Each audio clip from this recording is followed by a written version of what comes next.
Buen día. Ahora sí, hasta yo me escucho a mí mismo.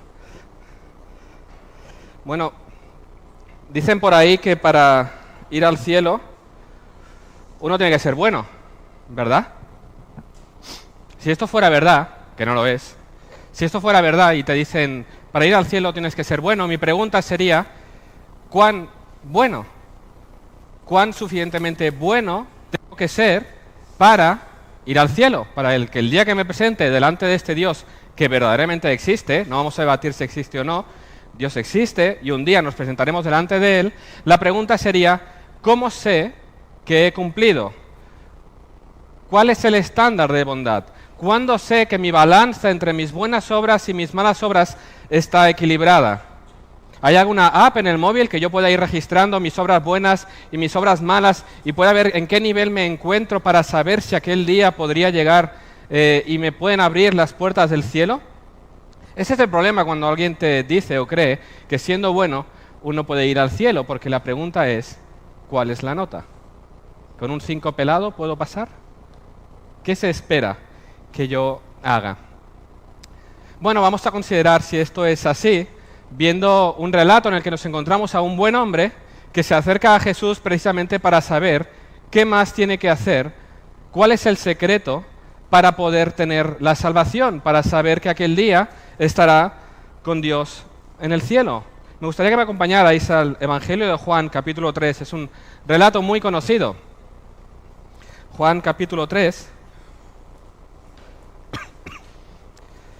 Dice así, había un hombre de los fariseos que se llamaba Nicodemo, un principal entre los judíos. Este vino a Jesús de noche y le dijo, Rabí, sabemos que has venido de Dios como maestro, porque nadie puede hacer estas señales que tú haces si no está Dios con él. Respondió Jesús y le dijo, de cierto te digo, que el que no naciere de nuevo no puede ver el reino de Dios. Nicodemo le dijo, ¿cómo puede un hombre nacer siendo viejo? ¿Puede acaso entrar por segunda vez en el vientre de su madre y nacer?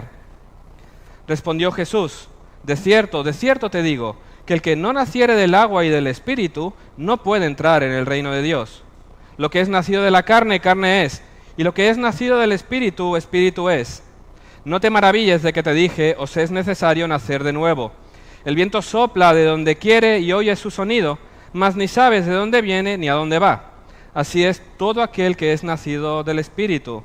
Respondió Nicodemo y le dijo, ¿cómo puede hacerse esto? Respondió Jesús y le dijo, ¿eres tú maestro de Israel y no sabes esto? ¿Qué le ha dicho Jesús a este hombre? No se trata de ser suficientemente bueno, se trata de nacer de nuevo.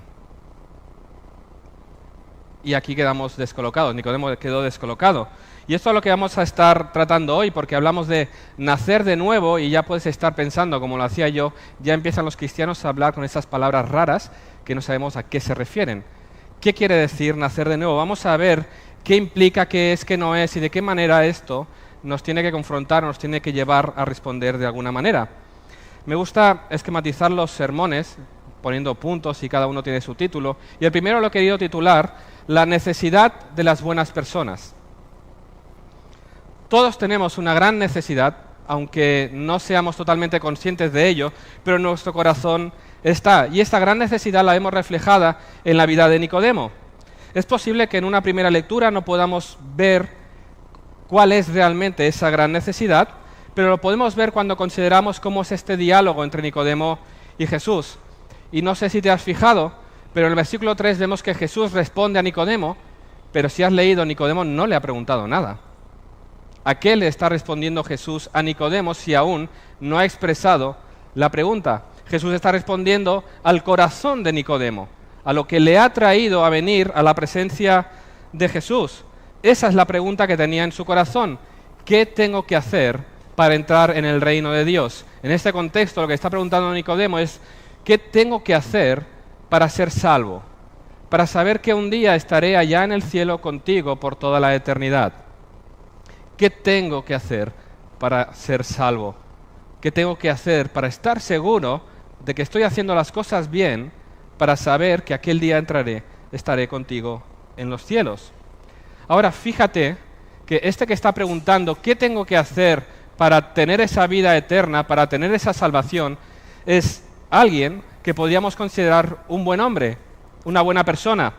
Él era un dignatario, alguien que ocupaba un puesto elevado y de confianza en la nación judía. Era un hombre educado, un hombre con grandes talentos, era un miembro reconocido en el Sanedrín, el tribunal judío. Era un fariseo, un hombre de aquellos que se preocupaba por cumplir la ley estrictamente para obedecer a Dios, procuraba la santidad por medio de la obediencia. Eran aquellos que pensaban que por medio de ese cumplimiento estricto de la ley, Dios tenía que tener favor para con ellos.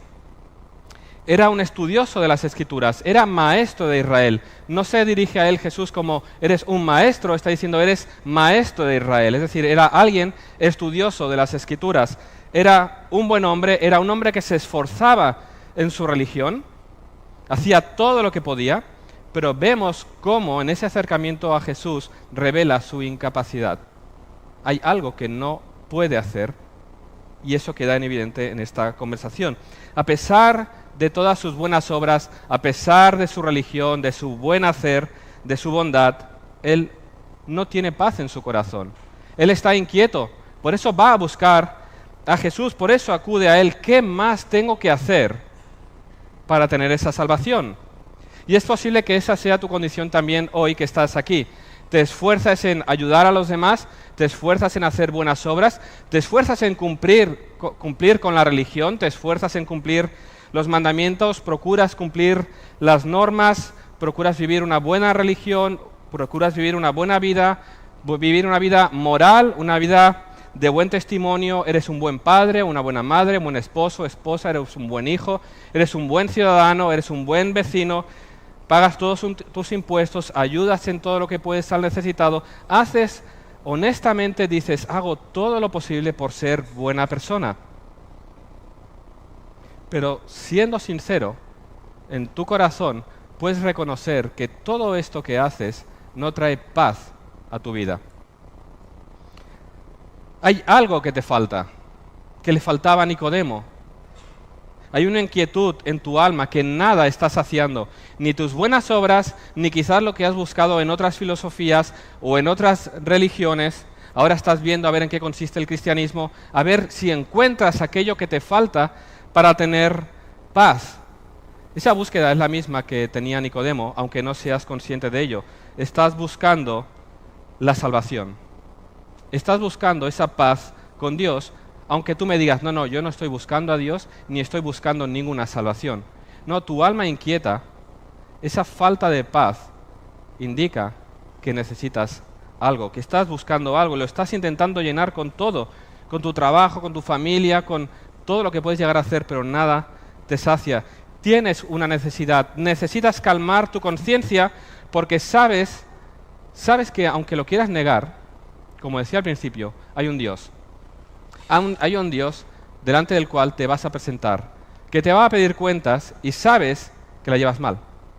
Sabes que aquel día vas a ser condenado, vas a ser castigado, vas a ser avergonzado por haber vivido esa vida de rechazo y enemistad contra Él. Sabes, la inquietud de tu alma lo que está revelando es esa realidad de que Dios tiene algo contra ti y tú lo sabes.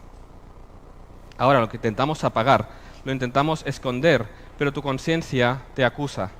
Intentas adormecer tu conciencia, ya sea con la buena religión, con las buenas obras. Hay quien intenta calmar esa conciencia con el alcohol, con las drogas u otras adicciones. Queremos anular esa conciencia, porque esa conciencia que Dios nos ha dado es la que nos recuerda cada día que no somos meros animales, que hemos sido creados por Dios a su imagen y semejanza. Por lo tanto, esa conciencia te acusa delante de ese Dios y la quieres anular. Sabes que hay algo. Todo el mundo busca un Dios, una deidad. Llámale Dios, llámale energía, llámale madre naturaleza, llámale como quieras. Pero todo el mundo sabe que tiene que haber algo o alguien que haya creado, que dirija y que dé propósito a nuestras vidas.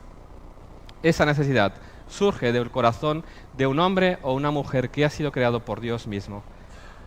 Esa es la paz que estás buscando y no la encuentras en ningún lugar. Y si esa es tu inquietud y ves que buscas y buscas y no encuentras paz, No tienes paz sobre lo que será lo que haya después de la muerte. No tienes seguridad acerca de dónde pasarás la eternidad. Te animo a que hagas lo que hizo este hombre. Acércate a Jesús. Búscale a Él, porque es solamente en Él donde podemos encontrar esa paz con Dios. Solo Él puede dar seguridad acerca de tu estado eterno. Y quizás te da vergüenza preguntar, o quizás eres tan orgulloso que no quieres que nadie sepa que estás buscando en la Biblia. Yo, en mi vida de ateo, cuando le pedí a Kenia que me ayudara a estudiar la Biblia, porque le quería enseñar a todos los cristianos cuán equivocados estaban, yo no quería que nadie supiera que yo estaba leyendo la Biblia. Eso era una debilidad para mí. ¿Cómo que estás planteándote que hay un Dios? Si tú te sientes así, te avergüenza o en tu orgullo no quieres que nadie sepa que estás realmente planteándote acerca del estado de tu alma, haz como Nicodemo, acércate a Él en la oscuridad, en la noche, cuando nadie te ve. Coge una Biblia, ahí están aquí fuera, te la puedes llevar, puedes estar tranquilo que no es robar, están para que te las lleves. Llévatela y en tu casa, escondido, que nadie te ve, ábrela y ten un encuentro con Jesús. Eso te va a transformar. Nicodemo fue de noche porque no quería que nadie viera que este gran principal estaba buscando en ese maestro, en ese nazareno. Busca. Lo que te estoy mandando no es difícil. No te estoy mandando a esforzarte más, todo lo contrario, te estoy diciendo a que dejes de esforzarte. Deja de buscar en tu propia justicia, deja de hacer buenas obras, deja de esos caminos, renuncia a esos caminos de justicia propia, de esfuerzos, de buenas obras, renuncia, descansa en esto. Renuncia a ese camino para encontrarte con aquel que verdaderamente traerá paz a tu alma. La pregunta no es, ¿estoy haciendo suficiente? Sino, ¿has nacido de nuevo? Porque de esto se trata. No te estoy mandando a que hagas más cosas. Te estoy mandando a que busques a aquel que puede dar vida, puede dar salvación y puede dar paz a tu alma. Y lo que estos chicos y chicas hoy van a darnos testimonio es lo que ha sucedido precisamente en sus vidas. Ellos no te van a decir, hemos subido de nivel, hemos llegado a un nivel tal que ya podemos bautizarnos, hemos crecido en conocimiento para que ya podamos ser bautizados, hemos conseguido un nivel de buenas obras. No, ellos no van a reconocer que han conseguido mejorar sus vidas, que son mejores que los demás porque han conseguido esto. Ellos van a reconocer que han sido hechos nuevas personas, han sido hechos nuevas criaturas, que han nacido de nuevo. Esto es lo que nos van a dar testimonio, no de su desempeño, sino lo que Dios ha hecho en sus vidas. Y eso es lo que nos vamos a ver, ese nacimiento de nuevo. Lo que Nicodemo está escuchando de Jesús es, no tienes que hacer más obras, tienes que nacer de nuevo. Ahora, ¿qué significa nacer de nuevo? ¿No? Ahora tomo la libreta de qué pasos tengo que hacer para nacer de nuevo, ¿no? Nos gusta marcar checks para ver si cumplimos las cosas. ¿Qué tengo que hacer para nacer de nuevo? Bueno, fíjate cómo Nicodemo quedó descolocado, que le dijo a Jesús, ¿cómo puede un hombre nacer siendo viejo? ¿Puede acaso entrar por segunda vez en el vientre de su madre y nacer? La pregunta de Nicodemo revela lo incomprensible de las palabras de Jesús. ¿Qué significa nacer de nuevo? ¿Qué tengo que hacer? ¿En qué consiste? ¿Puedo realmente volver a nacer? Bueno, déjame decirte en primer lugar qué no es nacer de nuevo. Nacer de nuevo no significa más religión, hacer más cosas religiosas. Jesús no le dice a Nicodemo, ya veo que te bautizaste en esta iglesia, que hiciste el curso de membresía, que asistes a los cursos, a los cultos, ofrendas, sirves. Lo que tienes que hacer es hacer un poco más. Lee más la Biblia, ora más, asiste a los cultos de los miércoles, que son los más difíciles, que son entre semana. Ofrenda más, sirve allá donde se necesita, asiste a todas las iglesias. No consiste en eso. No consiste en más religión. Él ya está haciendo y aún así está fuera del reino de Dios. Claro que debemos leer más la Biblia, orar más, ser más fieles en nuestra asistencia, pero estas cosas no salvan. Estas cosas surgen de una vida que ya ha sido salvada. Pero para ser salvado no tienes que hacer cosas, no es más religión. Fíjate, Nicodemo ya estaba haciendo muchas cosas. No se trata, dice Jesús, de hacer más. No significa tampoco obtener un conocimiento superior. Esto parece que es lo que buscaba Nicodemo. Nicodemo se acerca a Jesús de maestro a maestro. Nicodemo era maestro de Israel, reconoce a Jesús como maestro, se dirige a él como rabí. Y Nicodemo era un buen maestro. Nicodemo tenía un gran conocimiento, era maestro de Israel. Era aquel predicador que todas las iglesias llamarían para que viniera a dar conferencias. Es aquel predicador del cual todo el mundo se descargaría los vídeos en YouTube y escucharía sus sermones, seguiría sus podcasts, colgaría sus citas en memes en Instagram, compartiría en Twitter sus citas. Era alguien que tenía mucho conocimiento. Pero a pesar de toda su instrucción, a pesar de todo su conocimiento, vemos cómo revela su incapacidad porque no entiende. Al final dice, ¿cómo puede hacer esto? No lo sé. Y se acerca a Jesús como diciéndole, dame ese conocimiento especial. Dame cuál es el truco, Jesús. ¿Qué es lo que tú sabes que yo no sé, que no me permite entrar en el reino de Dios? Que no me permite tener esa seguridad en la salvación. No se trata de saber más teología. Para entrar al reino de Dios no es necesario pasar una selectividad, un examen teológico. Para obtener la ciudadanía aquí en España sí que es. No sé cuántos de aquí la habéis solicitado. Mis cuñados la solicitaron en su momento. Ellos son de Nicaragua y para obtener la nacionalidad española, aparte de todos los trámites que tienes que hacer, hay un examen sobre cultura. ¿Quién es el rey? ¿Quién es tal? ¿Quién es cuál? Le hacen preguntas incluso de cultura general. ¿Quién es Ben Esteban? Claro, mis cuñados dicen, ¿y esta quién es? Tienes que conocer para ver que realmente estás integrado y pueden darte la nacionalidad. Pero para entrar en el reino de Dios no hay un examen teológico. No se trata acerca de conocimiento en la mente, se trata de una nueva vida. No esperes llegar al cielo y decir, mira, llevo mi certificado de miembro de la Iglesia Bautista Reformada de... Eso me abre las puertas. No es así. No es por conocimiento, no es por asistencia. Debes nacer de nuevo.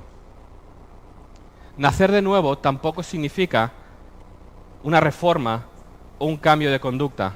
Nacer de nuevo no significa que tienes que dejar tus vicios, que tienes que cambiar tu manera de vivir, que tienes que cambiar tu actitud. A menudo pensamos que el hecho de que un alcohólico deje el alcohol, que un drogadicto deje las drogas, que alguien que es promiscuo sexualmente deje esto y tenga una buena familia y una buena vida, que aquel que sea adicto al trabajo lleve una vida más ordenada, que aquel que es un padre muy airado calme su forma de hablar, su actitud. A veces pensamos que el cambio de actitudes externas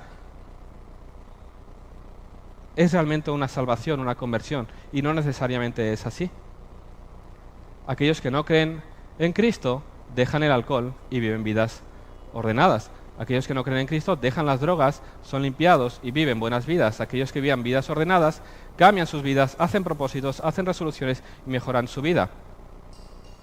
Por lo tanto, un cambio de actitud externa no necesariamente revela una salvación verdadera. Por supuesto que eso lo produce la salvación. Cuando conocemos a Cristo dejamos todas esas cosas para procurar la santidad. Pero cuidado, no pensemos que el simple hecho de hacer las cosas bien hace que Dios tenga que aceptarnos delante de su presencia. No se trata de una nueva oportunidad, una decisión personal de decir, a partir de ahora voy a hacer las cosas bien. No sé cuántos de vosotros en más de una ocasión pensáis, si pudiera volver a nacer, ¿cuántas cosas haría diferente? ¿Verdad? Tranquilo, volverías a nacer y como yo te volverías a equivocar, volverías a pecar porque volverías a nacer en tu condición de pecador. Por lo tanto, quizás no trabajarías de lo que trabajas, pero tu alma seguiría exactamente igual de inquieta. No es una nueva oportunidad para cambiar nuestra forma externa. No, el nuevo nacimiento no es un cambio externo de conducta, es de naturaleza. Y eso es lo que vamos a considerar ahora. ¿En qué consiste ese nuevo nacimiento? Es un nacimiento espiritual. La expresión nacer de nuevo que vemos aquí se puede traducir también como nacer de lo alto. Está hablando de un nacimiento espiritual. Estamos hablando de que es necesario de que se nos imparta vida espiritual. Está hablando de lo que en teología se llama regeneración. Necesitamos un nuevo corazón. Es un nacimiento espiritual. Mirad, todos los que estáis sentados aquí tenéis vida física. Estáis vivos, aunque todos con nuestros achaques, ¿no? Mira, bueno, yo tengo esto, tengo el otro, pero estamos vivos físicamente. Pero no todos estáis vivos espiritualmente. La realidad es que aquí hay muchos que están vivos físicamente, pero muertos espiritualmente. Y esa realidad la vemos revelada en las Escrituras. Esa es la condición del hombre desde su nacimiento. Por eso decía, aunque tú quisieras volver a nacer de nuevo del vientre de tu madre, volverías a hacer exactamente las mismas cosas, porque nacemos muertos espiritualmente. Esa es la consecuencia de la desobediencia de Adán y Eva en el jardín del Edén. Dios le dijo, el día que comieres de ese fruto, ciertamente morirás. Físicamente, en ese momento, la muerte apareció y al cabo del tiempo murieron. Esa muerte espiritual ya sucedió. Un gran abismo se abrió entre Dios y los hombres. Fuimos expulsados de la presencia de Dios, lejos de Dios, en un mundo ya caído en maldición. Nosotros separados de Dios, muertos espiritualmente, incapaces de venir a la presencia de Dios. Así define Pablo la condición del hombre ante Dios: pecadores destituidos de la gloria de Dios, expulsados de la presencia de Dios, muertos espiritualmente. Esa es la razón por la cual tu alma no tiene paz. Sabes que hay un gran abismo entre ti y Dios. Sabes que Dios tiene algo contra ti y que no puedes hacer nada para ganarte su favor porque estás muerto. Es necesario que nazcas de lo alto. Jesús dijo, de cierto te digo, que a menos que uno naciere del agua y del Espíritu, no puede entrar en el reino de Dios. Y un breve apunte, porque este texto en ocasiones se ha malentendido. Nacer del agua y del Espíritu no está queriendo decir que el bautismo es imprescindible para la salvación. ¿Sí? Está hablando, nacer del agua y del Espíritu, de la obra que el Espíritu produce en nuestros corazones de purificación. No es imprescindible, aunque es mandado. Si tú has conocido al Señor Jesús, no cabe no querer bautizarse, que Él lo ha mandado. El bautismo es consecuencia, es un testimonio público de lo que Dios ya ha hecho en nuestras vidas, pero no es imprescindible, no es necesario para la salvación, entendedme. El ladrón de la cruz creyó y aquel día estaría con Dios, con Cristo en el paraíso, y no tuvo tiempo de ser bautizado. El bautismo es un testimonio, un símbolo de lo que ya ha sucedido en el corazón de estas personas. No va a suceder nada especial cuando salgan del agua, ya ha sucedido anteriormente. Ellos nos van a dar testimonio de ese nacer del agua y del Espíritu que se produjo en sus vidas, cuando tuvieron ese nacimiento espiritual, cuando sus corazones fueron vivificados, cuando fueron purificados por la obra del Espíritu Santo. Eso ya sucedió y ahora nos lo van a explicar gráficamente. Ellos ya han sido regenerados, ya han nacido de nuevo. El nuevo nacimiento, como decía, es esa impartición de vida espiritual en nuestros corazones. Estábamos muertos y hemos sido vivificados.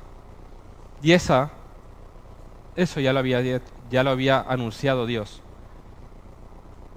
Él iba a hacer un nuevo pacto y mirad lo que decía acerca de lo que iba a hacer. Ezequiel 36, 26, 27, os daré corazón nuevo y pondré espíritu nuevo dentro de vosotros y quitaré de vuestra carne el corazón de piedra y os daré un corazón de carne y pondré dentro de vosotros mi espíritu y haré que andéis en mis estatutos y guardéis mis preceptos y los pongáis por obra. Él quita nuestro corazón de piedra y coloca un nuevo corazón, un corazón que tiene vida, un corazón que está inclinado hacia Él, un corazón que lo desea a Él. Esa es la obra que Dios produce en nosotros. Es un nacimiento espiritual, es un nuevo nacimiento. Es también, y lo hemos revelado en este texto, este nuevo nacimiento no es un esfuerzo humano, es la obra soberana de Dios. ¿Por qué lo digo? Porque parece que cuando dice, os es necesario nacer de nuevo, es como si estuviera diciendo, puede parecer que sea un mandato, ¿no? Esfuérzate en nacer de nuevo. Pero cuando dice, os es necesario, no es una orden para esforzarnos.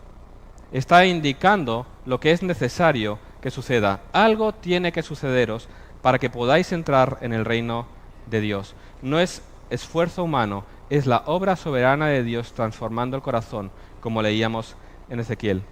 Y eso no es algo que tú y yo podamos controlar. No es algo que tú y yo podamos dominar, ni es algo que tú y yo podamos llegar a conseguir. El viento sopla donde quiere y oye su sonido, mas ni sabes de dónde viene ni a dónde va. Así es todo aquel que es nacido del Espíritu. Es la obra soberana de Dios impartiendo vida a los corazones de los pecadores.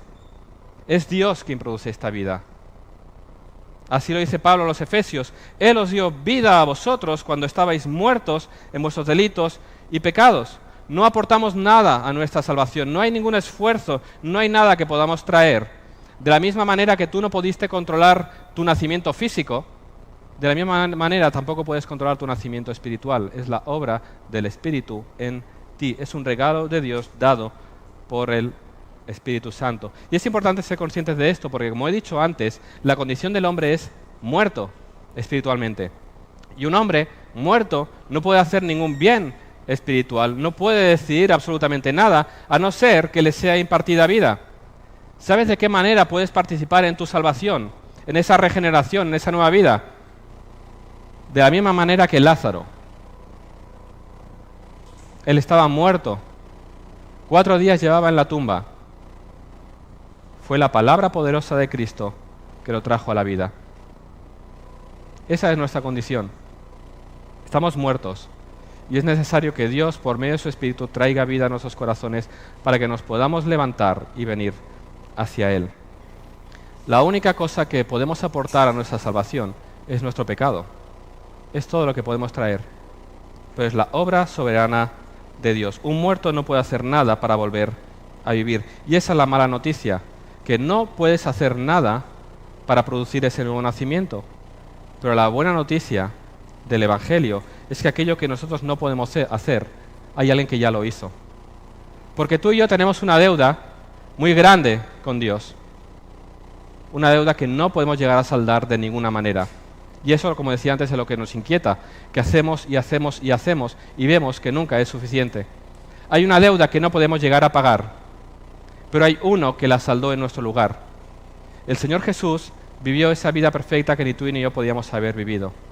Y Él, con el Padre, preparaban un plan para venir a rescatarte, para venir a salvarte, para volver a restaurar aquello que hemos roto, para quitar ese abismo y permitir que podamos volvernos a acercarnos a Él y poder disfrutar de ese reino con Él. Él descendió, el Dios eterno, la segunda persona de la Trinidad, se hizo hombre, vivió como nosotros y fue voluntariamente hacia una cruz donde Él saldó esa deuda.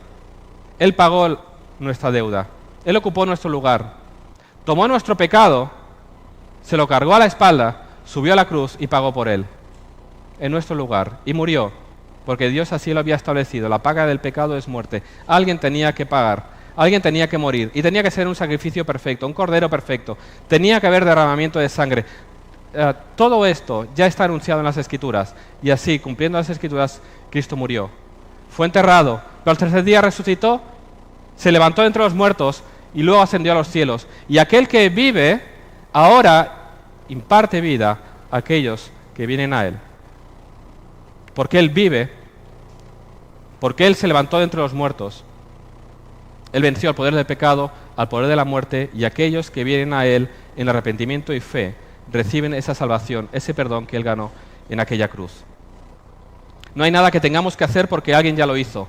Alguien ya satisfizo la ira divina. Alguien ya pagó la justicia divina en tu lugar. Lo que tienes que hacer es venir a los pies de la cruz de Cristo en arrepentimiento y fe. Toda la salvación es la obra soberana de Dios. Somos reavivados, somos resucitados en Cristo por el poder del Espíritu. Esta es la realidad. Y la obra del Espíritu se hace evidente en las personas. Dice que tú ves el viento que sopla de un lugar para otro. No lo vemos físicamente, pero vemos sus efectos, ¿sí? El otro día fui a buscar a mi hijo al entreno aquí al vóley en Los Monjos y empezaron los árboles a moverse así y dije, se está girando viento fuerte, viene tormenta. Se ven los efectos. De la misma manera, ese nuevo nacimiento, esa obra del Espíritu, se ve, tiene efectos en las vidas de las personas. ¿Qué sucede cuando Dios produce ese nuevo nacimiento? ¿Qué sucede cuando Dios da vida? ¿De qué manera vemos esas hojas moverse en las vidas de estos que se van a bautizar ahora o en las vidas de aquellos que estamos aquí? Se ven que de repente, un día, de rechazar e ignorar a Dios, lo amamos. De repente, de no querer saber nada de Él, de repente queremos que toda nuestra familia lo conozca. De repente aquello que llamábamos cosas malas, le llamamos pecado. Aquello que antes nos dolía, hemos hecho algo mal, nos duele hasta lo más profundo porque hemos ofendido, hemos violado la ley de nuestro precioso Dios. ¿Cómo puedo hacer esto si Cristo murió en la cruz por mí? Cambia nuestro corazón, cambian nuestros afectos, hay una inclinación hacia Él, hay un deseo de conocerle más, hay un deseo de procurar su gloria, hay un deseo por la santidad, hay un deseo por Dios que si Él no ha puesto en nuestro corazón, nunca habríamos podido producir. Y no sabemos cuándo sucede esto. No podemos decir, tal día a las 23:47 el Espíritu transformó mi corazón. No podemos saber en qué momento, pero podemos ver los efectos en nuestra vida. Por lo tanto, si tú has sido transformado por la obra del Espíritu Santo, se ve. Las hojas en tu vida se mueven y vemos el mover del Espíritu en tu vida. Si tú te consideras cristiano y esas hojas no se mueven, si no se ve el movimiento de ese viento en tu vida, si no se refleja en un carácter más santo, en un deseo por Dios, en un amor por Dios, en una inclinación hacia Él, en un deseo de glorificarle, si tu deseo de estar en el cielo no es por Cristo, sino por descansar, si no hay ese movimiento hacia Él, pregúntate si verdaderamente has nacido de nuevo. No sea que tengas una religión muy buena que aparenta ser cristiano, pero no lo es. Esto es una seria advertencia para aquellos que se consideran cristianos.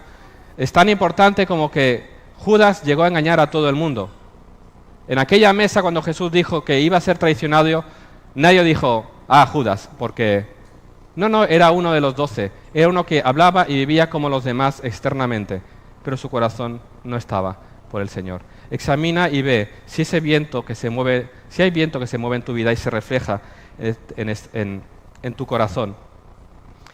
Y por último, ese nuevo nacimiento es un cambio radical, es una nueva creación, no es una reforma. Leemos en 2 Corintios 5:17, de modo que si alguno está en Cristo, nueva criatura es. Las cosas viejas pasaron y aquí todas son hechas nuevas.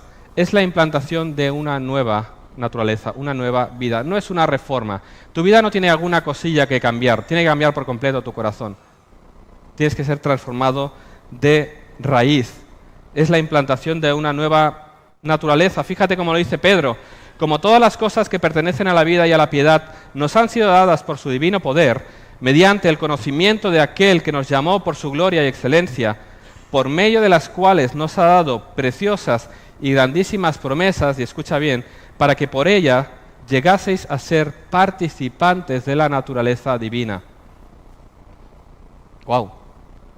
Por medio del nuevo nacimiento somos hechos partícipes de la naturaleza divina. Eso no significa que nos vamos a convertir en dioses. No está hablando de esto. Está hablando de la presencia del mismo Espíritu de Dios morando en nosotros, transformando nuestro corazón día tras día. Tenemos el Espíritu Santo obrando para ser hechos más conforme al carácter de Cristo. Es muerte a nuestra vida pasada y una nueva vida. Y esto es lo que nos van a simbolizar hoy aquí. Ellos van a ser enterrados en el agua, reflejando la muerte a su vieja condición. Y Gaby se va a encargar de volverlos a sacar del agua, reflejando esa nueva vida que hay en él. No sucede nada, esa purificación, esa nueva vida ya ha sucedido en su vida, pero es impactante ver el reflejo visual de la obra del Cristo en nuestras vidas, muriendo nosotros y volviéndonos a levantar. Y esa nueva obra, esa nueva creación, es un anticipo en nuestras vidas de lo que está por venir. Porque de la misma manera que el Espíritu Santo produce nuevas vidas, transforma nuestras vidas, nos convierte en hijos de Dios, esto nos está simbolizando una realidad futura. De la misma manera que somos transformados y tenemos vida y hemos sido hechos nuevas criaturas, Dios va a hacer todas las cosas nuevas. Toda la creación va a ser transformada. Va a pasar no por agua, va a pasar por fuego. Y Dios va a hacer todas las cosas nuevas. Esta tierra va a ser quemada, va a ser hecha nueva, purificada. Y Dios va a preparar un lugar en el que va a morar su pueblo con Él por toda la eternidad. No pienses que el cielo es el final de la historia, porque todos decimos, yo quiero ir al cielo. Sí, pero el cielo bajará. Y viviremos en esta tierra, en un lugar nuevo, recreado por Dios, hecho nuevo, un nuevo Edén, más precioso, más bello, porque aquellos que viviremos en Él alabaremos a Dios por su majestad, por su poder, pero también por su misericordia y por su gracia. Porque pisaremos ese lugar y diremos, yo no merecía estar aquí. Yo no hice nada, todo lo contrario, hice todo lo posible por no estar aquí. Pero Dios, por medio de ese Espíritu, vino a mi encuentro, me arrastró hacia Él, me impartió esa nueva vida, por gracia me salvó, y hoy estoy en ese nuevo lugar disfrutando de mi Salvador. Esa es la obra preciosa que Cristo va a hacer. Así que si tú has experimentado esto, esta salvación, vive con esta esperanza. Nuestro futuro es glorioso. Estaremos con nuestro precioso Salvador en un lugar en el que ya no habrá más dolor, más sufrimiento, más lágrima, más dolor, sino gozo y alegría por toda la eternidad. Y ese lugar será precioso, como decía, no porque tendrá muchos árboles, no porque tendrá muchos ríos, no porque podremos tener un león como mascota. Ese lugar será bonito, será precioso porque caminaremos con nuestro Señor y Salvador y disfrutaremos de Él. Y no puedo llegar a imaginarme cómo puede ser aquel día, siendo conscientes de lo que éramos y lo que Él ha hecho en nuestras vidas. Es por gracia que hemos sido salvados. Y por eso no podemos más que dar gracias, ahora cuando los veamos bajar a las aguas, de cómo Dios ha venido al encuentro de estos chicos y chicas y los ha arrastrado y les ha dicho, sois míos y vais a estar conmigo por toda la eternidad. Alabemos a Dios por esto.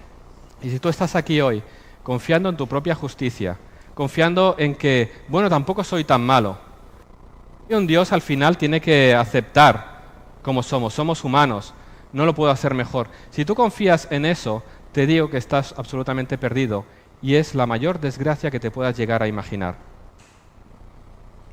Mira, aquel día cuando presentes delante de Él, si tú descansas en tus obras, no vas a tener nada en tus manos. Y mientras pensaba en esto, me acordé de una cosa que me pasó hace muchos años. A algunos de vosotros os habrá pasado algo similar. Estás saliendo un documento en Excel, en Word, y no has grabado y el programa se ha colgado. Y dices, llevo media hora haciendo esto. Ahora, gracias a Dios, los programas tienen opción de recuperación, hay temporales, pero hace 20 años no era así. Y yo me puse a diseñar un robot en 3 dimensiones, en un programa de diseño 3D. Hice la estructura, hice el diseño, un robot tipo Transformers, una cosa espectacular. 45 minutos trabajando y de repente el PC se apaga. No quedó absolutamente nada. Perdí una hora de mi vida creando algo que de repente nadie más pudo ver.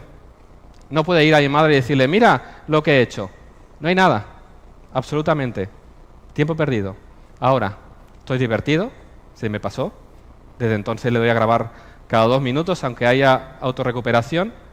Pero la realidad es que muchos hoy vivís creando un documento en vuestras vidas, pensando que lo estáis guardando bien. Y llegará aquel día, os presentaréis delante de Dios y no hay nada. Todo va a ser quemado, todo va a ser borrado. Vas a mirar y dirás, ¿dónde están mis archivos? ¿Dónde están mis documentos? ¿Dónde está mi copia de seguridad? No tengo nada. Y vas a haber desperdiciado toda una vida, creando toda una justicia propia, todo un currículum, para llegar allí, desnudo, manos vacías, diciendo, no tengo nada. Y escuchar entonces la condenación de Cristo, el juez, fuera lejos de mí. Piensa en ello. La eternidad es mucho tiempo como para sufrirla en el infierno. Piensa en ello hoy. ¿A qué le estás dedicando tu vida? ¿A qué le estás dedicando tus horas? ¿Qué estás construyendo? Si estás construyendo un currículum de buenas obras, Dios las va a desechar y vas a ser condenado.